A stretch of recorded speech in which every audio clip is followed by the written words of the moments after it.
ഒരു 3 ചവിട്ടിന് complete air പോവാം. 3 ചവിട്ടിന് പോയാൽ നമുക്ക് എവിടെ കിട്ടാനാണ്?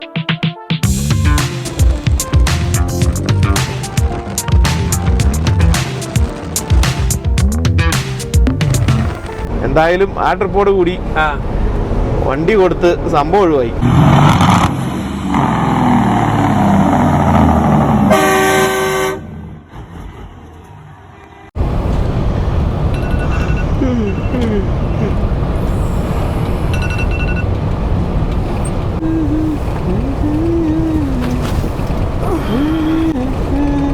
Bro good morning.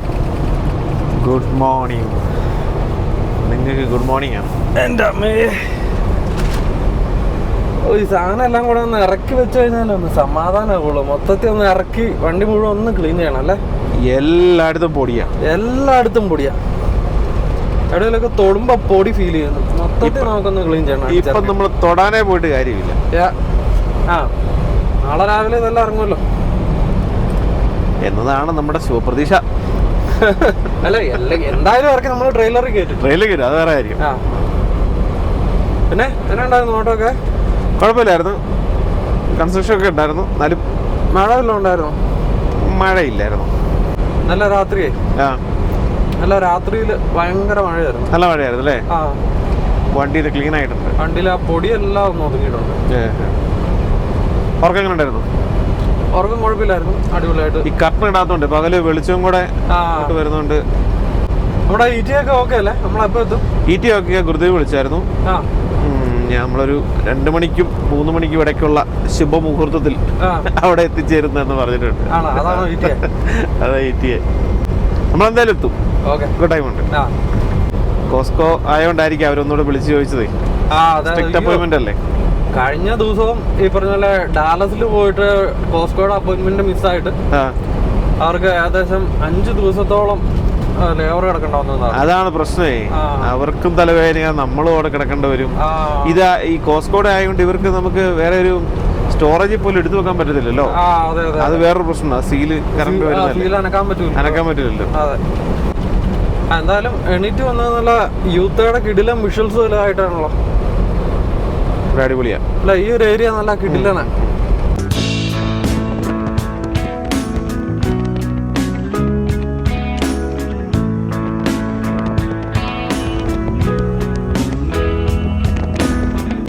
അത് ശരിയാട്ടോ. അവിടെ മാത്രമാണ് അത്ര മനോഹരമായിട്ടൊരു സ്ഥലം അല്ലേ?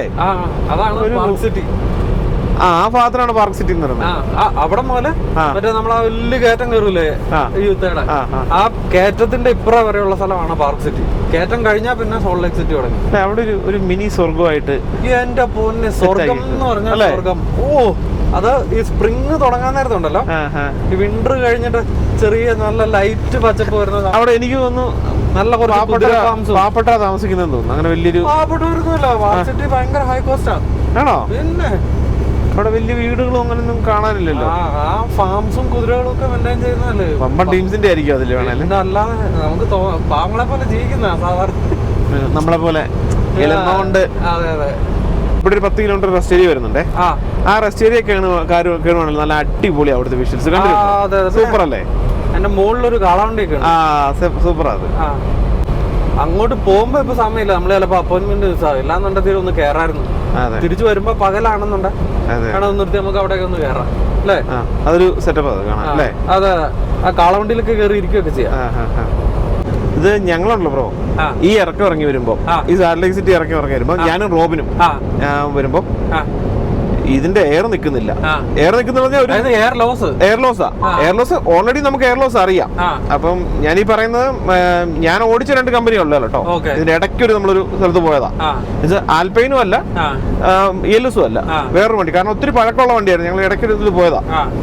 അപ്പൊ അങ്ങനെ പോയി. ഈ ഞങ്ങൾക്ക് ഓൾറെഡി അറിയാം വണ്ടിക്ക് പ്രശ്നമുണ്ടെന്ന്. ഇവന് എന്നോട് പറഞ്ഞു, ഇവൻ സൈഡാക്കിയിട്ട് എന്നെ വിളിച്ചത്. നോക്കുമ്പോ ഇതിൽ എയർ നിൽക്കുന്നില്ല.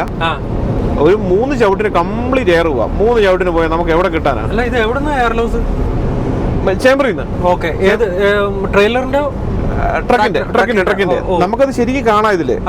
ഒരു 3 ചവിട്ടി കംപ്ലീറ്റ് എയർ പോവാ. മറ്റേ എയർ വാർണിംഗ് അടിക്കുക, ലോ എയർ വാർണിംഗ് അടിക്കുക. അങ്ങനെ ഞാൻ വണ്ടി ഓൺ ചെയ്ത് ഇതിന്റെ ഓണറെ വിളിച്ച് വിളിച്ച് ഞാൻ ഇങ്ങനെ പറഞ്ഞു. അപ്പൊ പറഞ്ഞു അത് കുഴപ്പമില്ല, ഒന്ന് നോക്ക് എന്ന് പറഞ്ഞു. പിന്നെ നമ്മള് ഈ വണ്ടിയും കൊണ്ട് ഇത് ഇവിടെ താഴേക്കുള്ള തിരക്ക് നിങ്ങൾക്ക് അറിയാലോ. ഞാൻ ഈ വണ്ടിയും കൊണ്ട് അവിടെ നമ്മുടെ TA ഉണ്ട് അങ്ങ് ഫ്രണ്ടില്, ആ TA വരെ പോയി. പിന്നെ അതെല്ലാം മാറ്റിയിട്ട് ചേംബറെല്ലാം മാറ്റി 2-3 ദിവസം കിടന്നിട്ടാണ് പിന്നെയുള്ള യാത്രകൾ. എന്തായാലും ആ ട്രിപ്പോട് കൂടി വണ്ടി കൊടുത്ത് സംഭവം ഒഴിവായി. അതായത് അവരുടെ എക്യുപ്മെന്റ്സ് എല്ലാം മോശമായിരുന്നു. അവരുടെ എക്യുപ്മെന്റ്സ് എല്ലാം മോശം എന്ന് പറയുന്നില്ല, നമുക്ക് തന്നത് നല്ല മോശമായിരുന്നു. എനിക്ക് മനസ്സിലായി അതാണ്.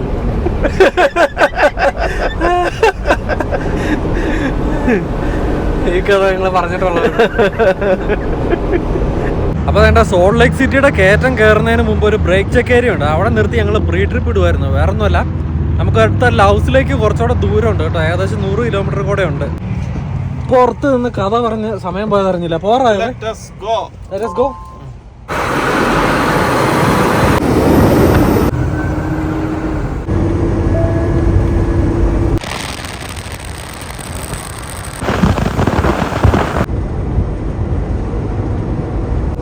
നമ്മൾ പലപ്പോഴും റണ്ണവേ ട്രക്ക് റാമ്പുകളെ കുറിച്ച് പറയാറുണ്ടല്ലോ. അതായത് ബ്രേക്ക് എങ്ങാനും പൊട്ടിപ്പോയി കൺട്രോൾ വിട്ട് വരുന്ന ട്രക്കുകൾക്ക് ഇടിച്ച് കയറ്റി നിർത്താൻ വേണ്ടിയിട്ടുള്ള ഒരു സൗകര്യമുള്ള സെറ്റപ്പ്. ആ കാണുന്ന സെറ്റപ്പാണ് ആ മഞ്ഞ ബോർഡിന്റെ താഴെ കേട്ടോ പോകുന്ന വണ്ടികൾ. പക്ഷെ ഇത് ലെഫ്റ്റ് ലൈനിൽ അവർ വെച്ചേക്കുന്ന ഈ കാറുകളെല്ലാം ലെഫ്റ്റ് ലൈനിൽ വന്നു കഴിഞ്ഞാൽ ബ്രേക്ക് പൊട്ടി തന്നെ ഇനിയെല്ലാം ഇടിച്ചു കുത്തി കയറ്റിക്കൊണ്ട് പോകാന്നുള്ളതാണ്. നോക്കിക്കേ, ബ്രേക്ക് പൊട്ടി വന്നാൽ ഇത്രയും കാറുകളുടെ ഇടയിൽ കൂടെ ഡിവേറ്റ് ചെയ്ത് അതിൻ്റെ അതുകൊണ്ട് കുത്തി കയറ്റാൻ പറ്റുമോ? ചില സമയത്ത് ലോജിക്കിനൊന്നും ഒരു അർത്ഥമില്ല. കാരണം കാറുകാരനൊന്നും ഒരു ബോധമില്ലാത്തവന്മാരായിരിക്കും മിക്കവരും. ആരും മാറ്റി തരുമല്ലേ. ഇപ്പൊ എന്നാ ഹോൺ അടിച്ചു വന്നവനാന്ന് പറഞ്ഞാൽ അവർ വിചാരിക്കും ഇവൻ എന്തിനാ ഹോൺ അടിച്ചു വന്നെ, കണ്ടില്ല റോഡ് ട്രക്ക് ബ്രേക്കും പൊട്ടി വന്നാന്ന് അവൻ എങ്ങനെ മനസ്സിലാകും? അതിനെ കുറിച്ച് വായിക്കുന്ന അഭിപ്രായം ആ ലെഫ്റ്റ് ലൈനിന്റെ അവിടെ അവന്മാരെ അതുകൊണ്ട് വെച്ചേക്കണത്. അവര് വിചാരിക്കും നമ്മൾ ഓവർടേക്ക് ചെയ്യാൻ പോകുന്നത്. എന്തായാലും അത്രയും കാറുകളെ ഇടിച്ചു കുത്തിയാ നമ്മള് പോകുള്ളൂ. അത് ട്രക്കിന്റെ ലൈൻ്റെ പോലെ അവിടെ വെക്കണ്ടല്ലേ. പിന്നെ അത് കൂടാതെ ഇവര് പ്ലാൻ ചെയ്യുന്നതുണ്ടല്ലോ വായി ഒരു പലതും അല്ല. ഇപ്പൊ നാച്ചുറലി ഹില്ല് അപ്പുറത്തെ സൈഡിലാണ് അത് നമ്മൾ മനസ്സിലാക്കുന്നത്. പക്ഷെ എനിക്കറിയില്ല. പക്ഷെ ഈ ബോധമില്ലാതെ പ്രവർത്തിക്കുന്നത് ചില സമയത്ത് പോലീസുകാരെ പിടിക്കാൻ നിൽക്കില്ല, സ്പീഡിങ്ങിന്റെ വയലേഷൻ പിടിക്കാൻ നിൽക്കുന്നത് ഈ റണ്ണവേ ട്രക്ക് റാമ്പിന്റെ തൊട്ട് മുമ്പിൽ കൊണ്ട് നിർത്തി അവരെ ഇട്ടിട്ട് അതും ഓണാക്കി വെച്ചൊക്കെ ഇരിക്കും. ബ്രേക്ക് പൊട്ടി വന്നവനെ പോലീസാന്ന് നോക്കാൻ പറ്റുമോ? ഇടിച്ച് കുത്തിക്കയറ്റി പോകില്ലേ?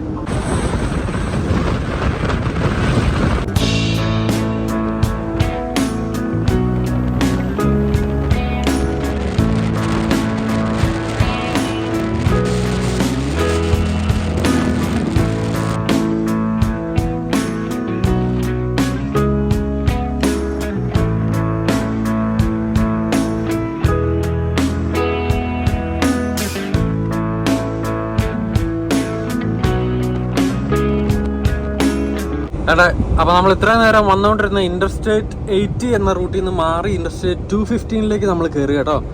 ഇത് ഇന്റർസ്റ്റേറ്റ് 15 ലാസ് വേഗാസ് റൂട്ടിലേക്ക് കയറാൻ വേണ്ടിയിട്ടുള്ള ഒരു ബൈപ്പാസ് റൂട്ടാണ്. നല്ല രസമാണ് ഇവിടുത്തെ കാഴ്ചകളൊക്കെ. മലയൊക്കെ ചെത്തി എത്ര അടിപൊളിയായിട്ടാ ഒരു വലിയ ഹൈവേ പണിതേക്കുന്നത് നോക്കിക്കേ. ഭയങ്കര ബ്യൂട്ടിഫുള്ളാണ്. പ്രത്യേകിച്ച് വിന്ററിൽ ഇവിടുത്തെ ബ്യൂട്ടി പറയാതെ വയ്യ കേട്ടോ. നമ്മൾ കാണിച്ചിട്ടില്ലേ പലതും.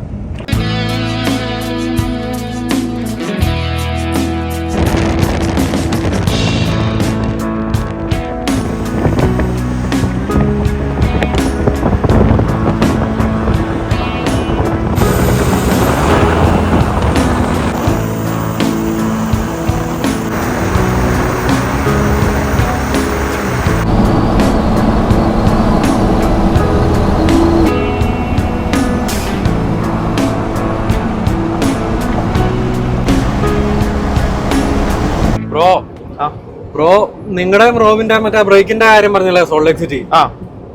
ആ ഏരിയ എന്ന് പറഞ്ഞു കഴിഞ്ഞാൽ ഒരുമാതിരിപ്പെട്ട എല്ലാവർക്കും നമ്മള് എക്സ്ട്രീം സൂക്ഷിച്ചു പോയില്ലേല് എന്തായാലും മണി കിട്ടുന്ന ഏരിയ. പ്രത്യേകിച്ച് വെയിറ്റ് ഉള്ള വണ്ടിയാണ്.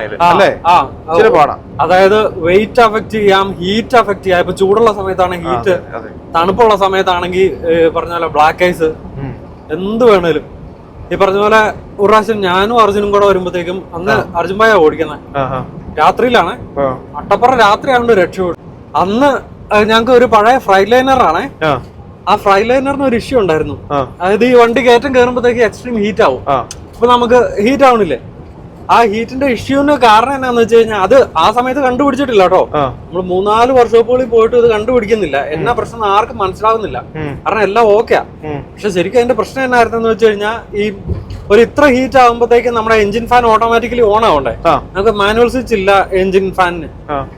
അപ്പം ആ ഇത്ര ഹീറ്റിലാവുമ്പോ എഞ്ചിൻ ഫാൻ ഓൺ ആവണം എന്നുള്ള ആ ഒരു ടെമ്പറേച്ചർ സെറ്റ് ചെയ്ത് വെച്ചേക്കുന്നത് ഒന്ന് മാറിക്കിടക്കുമായിരുന്നു.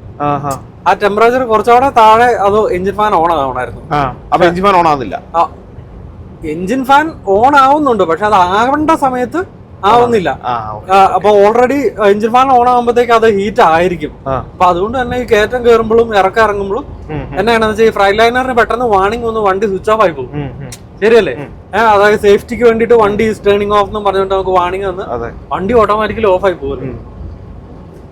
ഒരു ദിവസം രാത്രിയിൽ അർജുൻഭായ് നല്ല സ്പീഡിൽ ഇറങ്ങി അങ്ങ് പോവാ. പെട്ടെന്ന് ഈ വണ്ടി അങ്ങ് ഹീറ്റ് ആയിട്ട് വണ്ടി അങ്ങ് ഓഫ് ആയി പോയി. വണ്ടി ഓഫ് ആയി പോകുമ്പോ എന്തോ ഒരു സ്റ്റിയറിംഗ് അനങ്ങില്ല, സ്റ്റക്കായി പോകില്ലേ. അത് സോൾട്ട് ലേക്ക് സിറ്റിയുടെ ഇറക്കം, നമ്മൾ ഇവിടുന്ന് അങ്ങോട്ട് പോവാ. ആ ഇറക്കം പുള്ളി സ്റ്റിയറിംഗ് ഫ്രീസ്. പിന്നെ രാത്രി ആയതുകൊണ്ട് ഒത്തിരി വണ്ടികൾ ഇല്ലാണ്ടിരുന്നോണ്ടും ഒരു വിധത്തിൽ ബ്രോ എവിടെയൊക്കെ കുത്തിക്കയറ്റി നിർത്തി. എന്നിട്ട് എന്റെ ചേട്ടാ ഇത് സംഭവിച്ചെന്ന് പറഞ്ഞിട്ട് എക്സ്പീരിയൻസ്. ഷോൾഡർ ചവിട്ടാൻ പറ്റി. ഷോൾഡറോ എവിടെയൊക്കെയോ ചവിട്ടി നിർത്തി വണ്ടി നിർത്തി ഓണാക്കി. അതൊരു ഭയങ്കര ഇതായിരുന്നു. ആ സമയത്ത് ഇടയ്ക്ക് സംഭവിക്കായിരുന്നു അത്. വേറെ എവിടെയല്ല, കാരണം വയനാട് ചുരം പോലെ കിടക്കുക.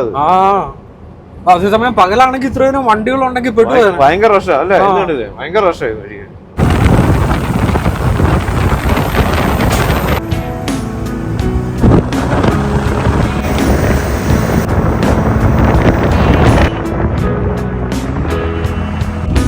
അങ്ങനെ നമ്മൾ കറങ്ങി തിരിഞ്ഞ് നമുക്ക് പോകേണ്ട റൂട്ടായിട്ടുള്ള ഇന്റർസ്റ്റേറ്റ് 15 സൗത്ത് എന്ന ഹൈവേയിലേക്ക് കയറിയിരിക്കുക.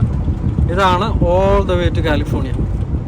Salt Lake City, Las Vegas, Barstow അങ്ങനെയുള്ള നഗരങ്ങളെല്ലാം കണക്ട് ചെയ്യുന്നത് ഈ ഇന്റർസ്റ്റേറ്റ് 15 എന്ന് പറയുന്ന ഹൈവേ ആണ്.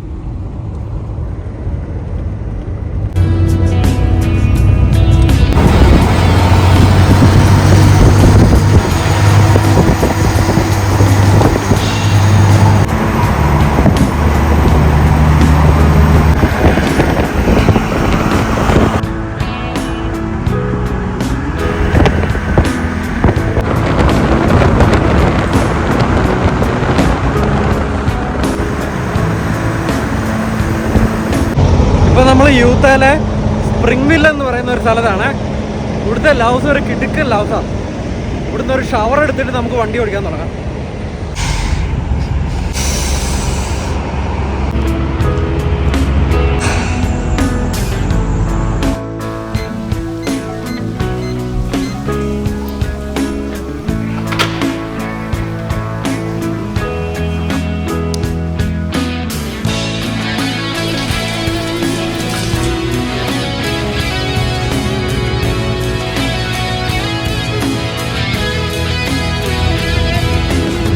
അങ്ങനെ നമ്മളെന്തായാലും ഒരു അടിപൊളി ഷവറും കഴിഞ്ഞു. നല്ലൊരു ചൂട് കാപ്പി എടുത്തു. ഇനിയിപ്പോൾ വണ്ടി ഓടിക്കാൻ റെഡിയാ. ഇനി നേരെ ലാസ് വേഗാസ് പോയേക്കാം. ഭായ് പോയേക്കാം.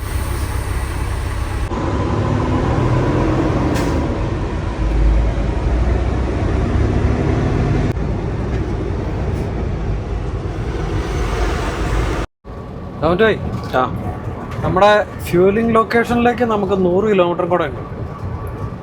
പിന്നെ നമുക്ക് കുറച്ച് സബ്സ്ക്രൈബേഴ്സിന്റെ ചോദ്യങ്ങൾക്കൊക്കെ ഉത്തരം പറഞ്ഞാലോ? അങ്ങനെ ആകട്ടെ. എബിൻ പത്രോസ് എന്ന് പറയുന്ന നമ്മളൊരു സബ്സ്ക്രൈബർ നമ്മളോടൊരു ചോദ്യം ചോദിച്ചിട്ടുണ്ടായിരുന്നു. ഈ എബിൻ ബ്രോ നമുക്ക് ഇഷ്ടംപോലെ മെസ്സേജ് ഒക്കെ അയച്ച് നമ്മുടെ എല്ലാ വീഡിയോ ഒക്കെ കാണുന്ന ഒരാളാണ് കേട്ടോ. അപ്പോൾ എബിൻ ബ്രോ ചോദിച്ചേക്കുന്നത്, ബ്രോ ഒരു ഡൗട്ട്, ഇത്രയും ചെറിയ ലോഡ് ക്യാരി ചെയ്യാൻ ആയിട്ട് എന്തിനാണ് ഇത്രയും വലിയ ട്രക്ക് ആൻഡ് ട്രെയിലർ യൂസ് ചെയ്യുന്നത്? നമ്മുടെ നാട്ടിലെ പോലെ ആണെങ്കിൽ ഒരു പിക്കപ്പ് ട്രക്കിൽ കയറ്റാനുള്ള ലോഡല്ലേ ഉള്ളൂ. ഇതന്നെ സംഭവം എന്നറിയാം ഭായി. നമ്മള് അന്ന് എവിടെയോ കൊണ്ടുപോയ ഒരു ലോഡ് മറ്റേ അപ്പം എന്നാന്നറിയോ, ലൂയിസിയാന തിരിച്ചു വന്നു കഴിഞ്ഞപ്പോഴത്തേക്ക് നമ്മുടെ ട്രെയിലറിന്റെ പകുതി ഏകദേശം 6-7 പാലറ്റേ ഉണ്ടായിരുന്നുള്ളൂ. അതിനാണ് എബിൻ ബ്രോ നമുക്ക് ഈ കമന്റ് ഇട്ടേക്കുന്നത്. ഭായിയുടെ അഭിപ്രായം?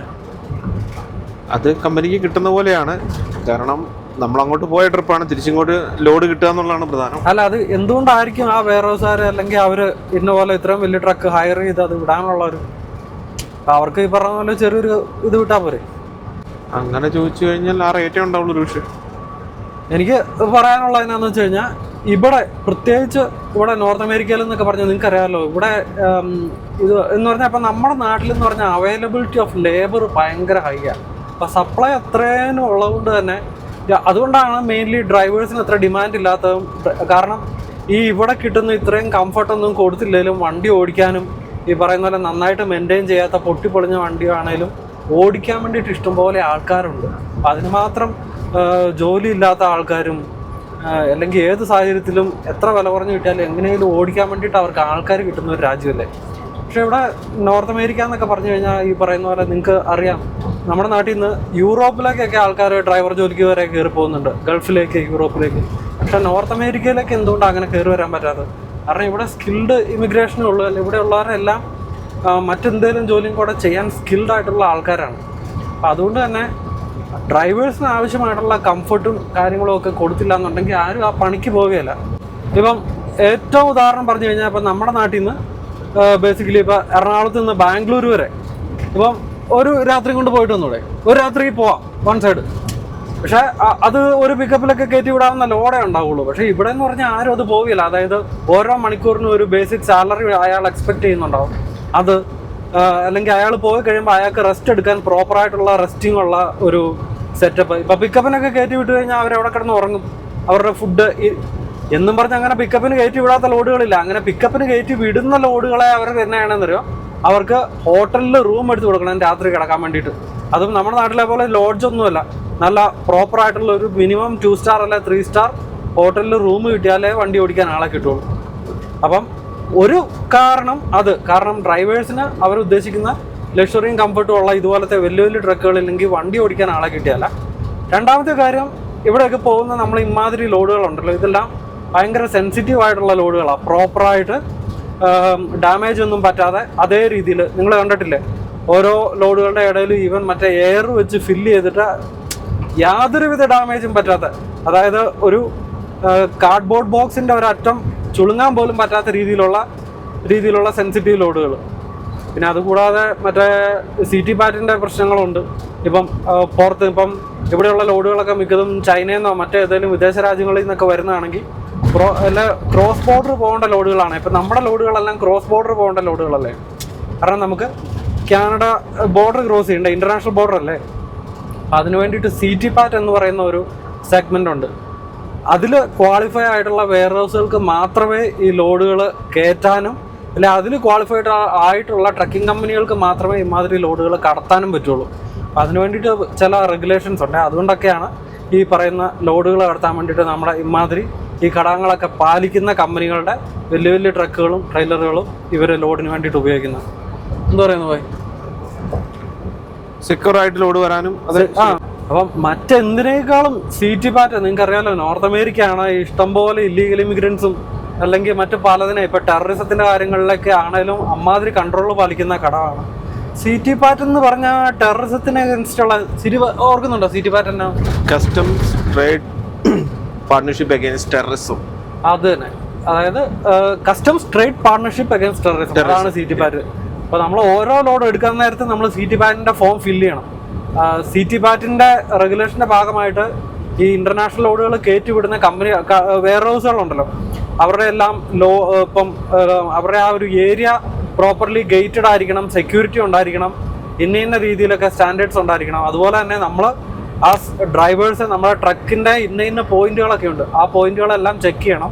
അവിടെ ഡ്രഗ്സ് ഇല്ല, ഇല്ലീഗൽ ഇമിഗ്രൻസ് ഇല്ല, അങ്ങനെ പല റിലേറ്റഡ് ആയിട്ടുള്ള കസ്റ്റംസിൻ്റെ കാര്യങ്ങളുണ്ടല്ലോ, അതെല്ലാം ചെക്ക് ചെയ്യണം. ചെക്ക് ചെയ്തെന്ന് നമ്മൾ നമ്മുടെ പേപ്പറിനകത്ത് ഡിക്ലെയർ ചെയ്യണം. അതുപോലെ ഈലോവിൻ്റെ അകത്തും ഡിക്ലെയർ ചെയ്യണം. എന്നാൽ മാത്രമേ നമുക്ക് വണ്ടി ഓടിക്കാൻ പറ്റുള്ളൂ. അതിനൊക്കെ കൂടെയാണ് ഇപ്പം ലോഡിൻ്റെ വലുപ്പവും വെയിറ്റും കാര്യങ്ങളൊന്നും ഇല്ലെങ്കിലും ഈ പറയുന്ന കാര്യങ്ങൾ നമ്മൾ ഈ ഘടകങ്ങളെല്ലാം ഫോളോ ചെയ്ത് വലിയ വലിയ ട്രക്കുകൾ ഉപയോഗിക്കുന്നത്. ഞാൻ പതുക്കെ കിടന്നാലോ? ഓക്കെ, നാളെ സമയത്ത് നമ്മൾ കട്ടണൊക്കെ ഇട്ട് വൻ ലക്ഷറി കിടപ്പായിരിക്കും കേട്ടോ. എന്താ ചെയ്യല്ലേ, അതുവരെ ഇപ്പൊ നമുക്ക് സ്വപ്നങ്ങളായി. അല്ലെന്ന് ലക്ഷറിയുടെ ഓരോ എലമെന്റ്സ് കർട്ടനൊക്കെ ഇട്ട് കിടക്കാന്നുള്ളതൊക്കെ പൊടിയില്ലാതെ കിടക്കാം, വൃത്തിക്ക് കിടക്കാം.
യൂത്താലെ ഫിൽമോർ എന്ന് പറയുന്ന സ്ഥലത്ത് നിന്ന് ഫ്യൂലിംഗ് എല്ലാം കഴിഞ്ഞ് നമ്മളിപ്പോൾ റോട്ടിൽ കയറി കേട്ടോ. ശരിക്കും പറഞ്ഞു കഴിഞ്ഞാൽ ഒരു കാര്യം പറയണമെന്ന് ആലോചിച്ചത്, നമ്മുടെ ഒരുമാതിരിപ്പെട്ട എല്ലാ വീഡിയോസും നമ്മൾ ഈ റോട്ടിൽ നിന്നാണല്ലോ അപ്ലോഡ് ചെയ്യുന്നത്. കാരണം നമ്മൾ കോൺസ്റ്റൻ്റ്ലി ട്രാവലിംഗ് ആണല്ലോ. അപ്പം അങ്ങനെയുള്ള സാഹചര്യങ്ങളിൽ ഞാൻ നോട്ട് ചെയ്തത്, ഇപ്പോൾ ഇൻ്റർനെറ്റ് കുറവുള്ള ഈ വയോമിങ്ങിലോ നെബ്രാസ്കയിലോ ഒക്കെ ഉള്ള സ്ഥലങ്ങളുണ്ടല്ലോ, അപ്പോൾ അവിടെ നിന്നൊക്കെയാണ് ചില വീഡിയോകൾ ഇതുപോലെ എഡിറ്റിംഗ് കഴിഞ്ഞിട്ട് നമ്മൾ അപ്ലോഡ് ചെയ്യുന്നതെന്നുണ്ടെങ്കിൽ ചിലപ്പോൾ ഇതിൻ്റെ പ്ലേ ബാക്ക് ക്വാളിറ്റി ഈ പറയുന്ന പോലെ 320 ആയിരിക്കും പ്ലേ ചെയ്യുന്നത്. അപ്പോൾ അതുകൊണ്ട് അതൊക്കെ നിങ്ങൾ പ്ലേ ചെയ്യുമ്പോഴത്തേക്കും നമ്മുടെ ഒരു നല്ല സ്റ്റാൻഡേർഡ് ക്വാളിറ്റിയിൽ വരുന്നില്ല എന്നുണ്ടെങ്കിൽ ചിലപ്പോൾ മാനുവലി അതിൻ്റെ പ്ലേ ബാക്ക് ക്വാളിറ്റി മാറ്റിയിട്ട് HD അല്ലെങ്കിൽ 4K ഒക്കെ മാറ്റേണ്ടി വരും കേട്ടോ. അപ്പോൾ അതൊന്ന് ശ്രദ്ധിച്ചോണം. ഇൻ കേസ് നിങ്ങൾക്ക് നമ്മുടെ വീഡിയോ കാണുമ്പോഴത്തേക്ക് സാധാരണ ക്ലാരിറ്റി ഇല്ലല്ലോ എന്ന് തോന്നിക്കഴിഞ്ഞാൽ ഒന്ന് പ്ലേ ബാക്ക് ക്വാളിറ്റി മാറ്റിയേക്കണേ. കാരണം നമ്മൾ ഈ ഇടുന്ന എഫേർട്ട് മുഴുവൻ നല്ല കിടിലൻ വിഷ്വൽസ് കൊണ്ടുവരാൻ വേണ്ടിയിട്ടല്ലേ. എന്നിട്ട് അതെല്ലാം വന്നിട്ട് ഈ അപ്ലോഡിങ്ങിൻ്റെ സമയത്ത് അല്ല പ്ലേ ബാക്കിൻ്റെ സമയത്ത് ആ ഒരു ക്വാളിറ്റി ലൂസ് ആവുമെന്ന് പറഞ്ഞപ്പോൾ നമുക്ക് തന്നെ ചില സമയത്ത് കാണുമ്പോൾ സങ്കടം വരുവേ. കാരണം ഈവൻ എഡിറ്റിംഗ് എല്ലാം കഴിഞ്ഞ് ഔട്ട് എടുക്കുമ്പോൾ നല്ല കിടിലൻ ക്ലാരിറ്റി ആയിരിക്കും. അതേസമയം വീട്ടിൽ നിന്നാണ് നമ്മൾ അപ്ലോഡ് ചെയ്യുന്നതെന്നുണ്ടെങ്കിൽ നമുക്ക് നല്ല ഹൈ സ്പീഡ് ഇൻ്റർനെറ്റ് ആണല്ലോ, അപ്പോൾ അതെല്ലാം നല്ല പ്രോപ്പർ ക്ലാരിറ്റിയിലാണ് വരാറ്. അപ്പോൾ ഒന്ന് ശ്രദ്ധിച്ചേക്കണം കേട്ടോ.